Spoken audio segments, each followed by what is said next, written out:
தி Lord. இயேசு கிறிஸ்துவின் நாமத்தினாலே யாவருக்கும் ஸ்தோத்திரங்கள். உங்களிடத்துல சில காரியங்களை எச்சரிக்கையாக சொல்ல விரும்புகிறேன். நீங்க ஒரு மனிதரிடத்துல பேசும் பொழுது உரிமையோடவோ பாசத்தோடவோ பேசும் பொழுது ஜாக்கிரதையாக பேச விரும்புகிறேன். ஏனெனில் நான் சிலரிடத்துல பேசும் பொழுது அது விபரீதத்தில் போய் முடிந்ததை நான் பார்த்துருக்கிறேன். ஒன்றுமில்லை, எனக்கு தெரிந்த ஒரு சகோதரி, அவர்கள் ஊழியம் செய்கிற ஒருவர். அவர்கள் பிள்ளைகள் எனக்கு அவர்களை 20-25 வருடங்களாக தெரியும்.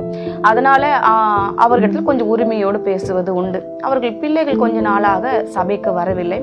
அதனால நான் என்ன அவங்க கிட்ட விசாரிச்சேன்னா, வேலை நிமித்தம் வர முடியவில்லையா, இல்லை ஏதாவது கோபித்து கொண்டு வராமல் இருக்கிறார்களா என்று நான் ஒரு பாசத்தோடு தான் அவர்களிடம் நான் இதை விசாரித்தேன்.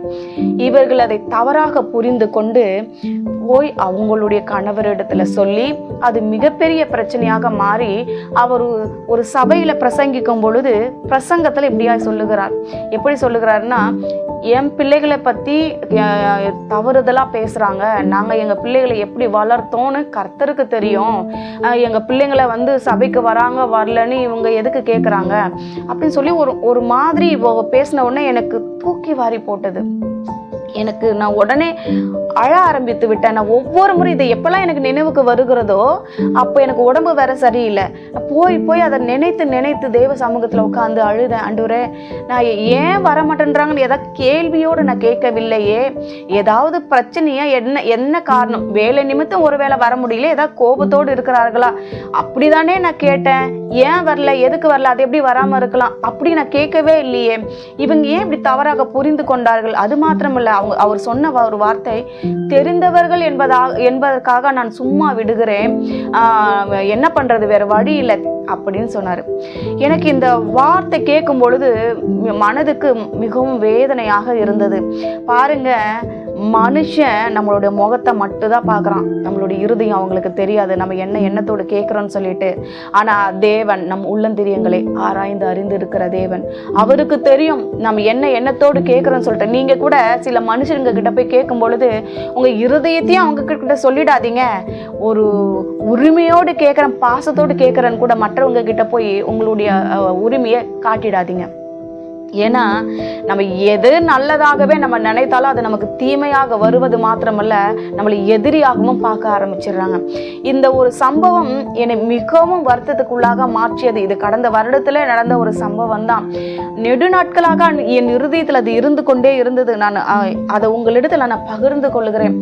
மற்றவர்களோடு பேசும் பொழுது ஜாக்கிரதையாய் இருங்கள். வேண்டுமானால் அவர்களுக்காக தேவ சமூகத்துல உட்கார்ந்து ஜெபித்து கொள்ளுங்கள். அவர்களுக்காக டைரக்டாக அவர்களிடத்துல போய் பாசத்தை காட்டுகிறேன்ற விதத்துல நீங்க எதையும் பேசி விடாதீர்கள்.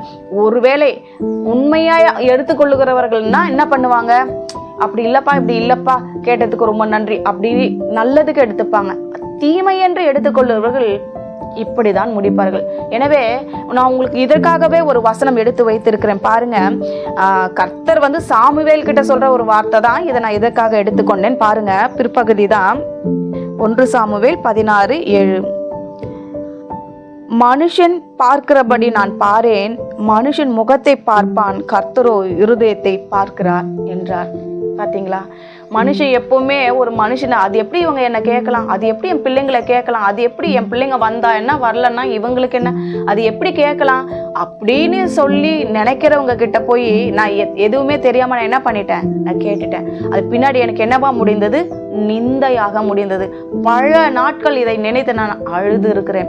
அப்போ கர்த்தர் எனக்கு கற்றுத்த அந்த பாடம் என்ன தெரியுமா, அதாவது ஒரு சில மனிதர்கள் எவ்வளவு தெரியுமா, நம்ம எவ்வளவுதான் பாசம் காட்டி அவங்க பக்கத்துல போனாலும் மட்டும் வா, மிஞ்சி வராதே, இவ்வளவுதான் உனக்கு இடம், இதற்கு மேல உனக்கு உரிமை இல்லைங்கிற மாதிரி அவங்க இருக்கிறாங்க. அது தெரியாம நம்ம என்ன பண்ணிடுவோம், நம்ம பாசமா இருக்கிறோங்கிறத போய் காட்டுற மாதிரி என்ன பண்ணிடுவோம், அக்கறையா போய் கேட்டுருவோம். அது நமக்கே என்ன பண்ணிடும், வஞ்சனையாக முடிந்துவிடும்.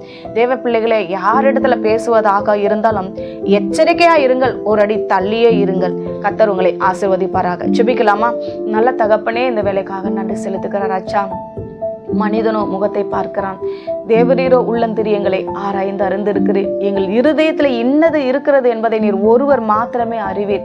மனிதன் எசப்பா தவறாக புரிந்து கொண்டு எங்களை வெட்கப்படுத்த தான் நினைக்கிறான். ஆனால் ஒருபோதும் எங்களை வெட்கப்படுத்துகிற தேவன் அல்ல. உங்க கரத்துல எங்களை ஒப்பு கொடுக்கிறோம். இயேசுவின் நாமத்துல ஜெபிக்கிறோம் பிதாவே, ஆமென்.